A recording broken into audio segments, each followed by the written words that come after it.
you doing, everybody? It's Sunday. It's the 27th of February 2011, and it's just 2 days after our general election here, and there's still the voting. We have a PR system here, proportional representation system here in Ireland, so the voting, the selection of the candidates that the people have voted in is still going on.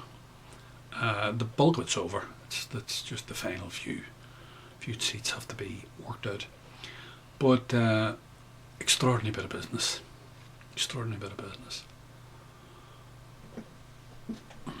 As I told you about, well, I've been doing this now for about 3 years, making these movies from 2008. As I told you then, when I started making them, these little videos, that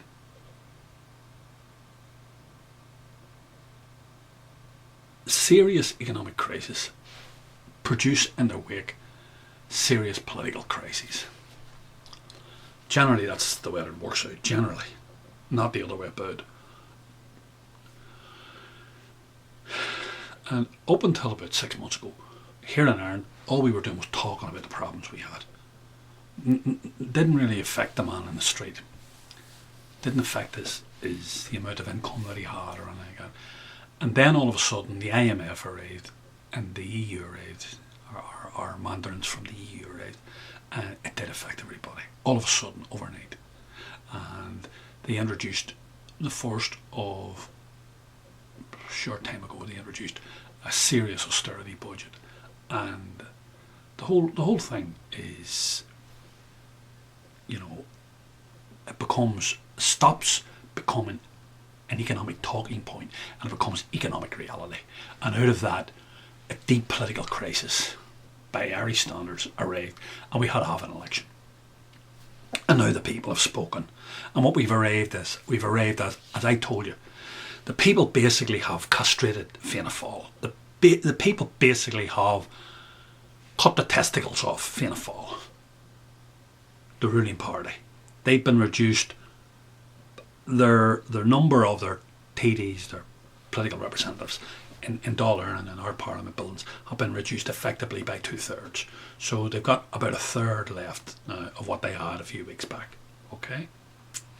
And the transference has been, in a positive sense, to independents.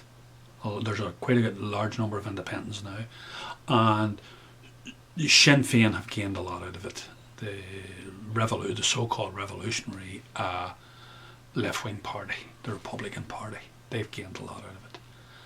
And the other people that have gained out of it have been the centre-right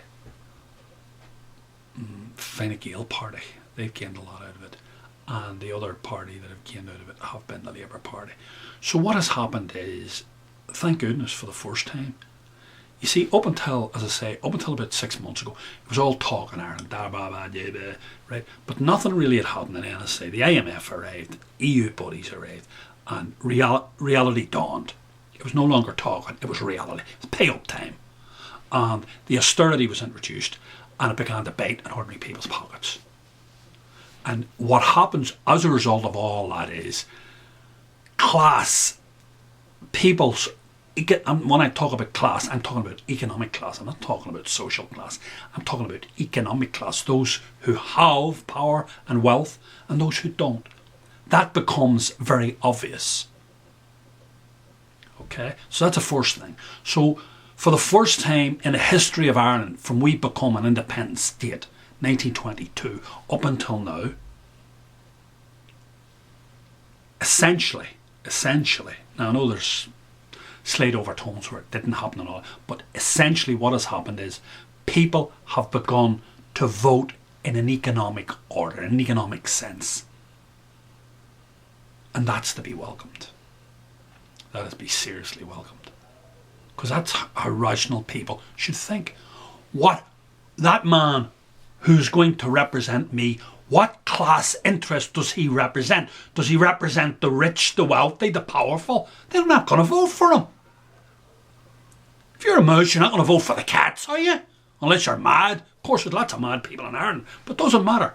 That's their prerogative. They want to use their vote that way. That's the way it is. So that what's happened is for the first time in the history of this state, we see clear class divide arising. And that's to be welcomed. Because that clarifies things. That's clarification. Instead of all this media shit and all this crapology. Can I see what hymn sheet does the man sing off or the woman sing off? Who are they? What do they represent? So what's going to happen out of Ireland is within a week or two, it looks like we're going to have a centre right-wing government made up of Fine Gael, and their partners in that government are going to be a centre left crowd, Labour, which is really an anachronism because that's really what they are. They're not really a Labour Party as such. They're a centre party with you know, slimmed down left-wing ideas. That's all you get. Watered down left-wing ideas. They're not really left-wing people at all. But anyway, it doesn't matter. Okay, that's the story. So they're going to be in power, and the opposition is going to be mostly Fianna Fáil, who've been emasculated, and they're going to go into a hole and forget about themselves, as far as I can see, over the next while back. And the main opposition will come from Sinn Féin and the Independents. That's who's going to afford the main opposition that I can see in Dáil Éireann. So I can assure you it's going to be interesting. To say the least, it's going to be interesting. So there's that element of it. And then the other element is the real element which nobody wants to talk about, and that is the fact that for the last 2 years, from the end of 2008 up until now, the debt which belonged to bankers, stroke speculators in this country, hundreds of billions, has been essentially, a large tranche of it has been effectively changed over into the public purse. So it's now our sovereign stroke national debt. Belongs to the Irish people. Okay. And what's going to happen is, as we go into this year, we are going to arrive at a situation where either because of circumstances, or either deliberately we're not going to pay it, or because of circumstances we won't be able to pay it, we are going to default on that debt. Either this year or next year. Because the amounts of money are colossal. And we're going to discuss this later in other videos, but I'm just giving a general overview here today. And, you know, so that's the main thing. And the other thing is, as a result of that, there will probably be another general election, because that is going to create a major crisis inside Ireland. That's going to create a crisis of Argentinian proportions. Because these bondholders stroke international elitists, they are not going to be happy with not getting their money paid and their interest paid. They are not going to be happy. So they're going to take it out big time on Ireland. So I can see all sorts of problems arriving at Ireland's door.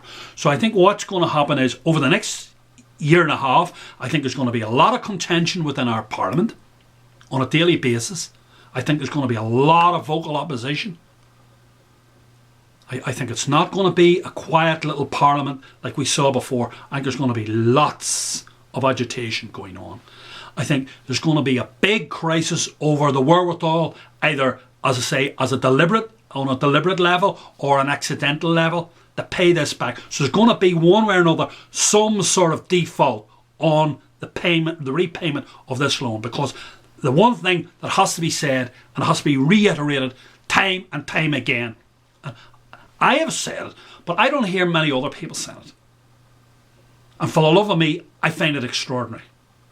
Now, my understanding of common law, and I'm not a lawyer, but my understanding of ordinary common law is that you cannot take one man's debt, cannot be arbitrarily given over or unilaterally forced and foisted onto you.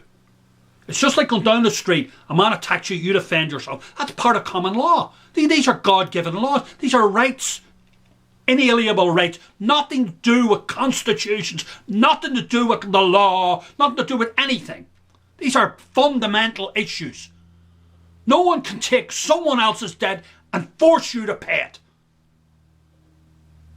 I don't understand how I can leave Ireland and I'm bombarded by constitutional lawyers and discussions with them from other countries in Europe and tell me that this is not constitutional. It's illegal. It's totally illegal. And yet our state can engage in it. Now, we're going to talk a lot more about this, but it's something I just want to broach again in lieu of what's going on. We're going to have a left-right-wing divide within our parliament. Thank God for at least the smoke and the mirrors are all put aside and we can get down to basics.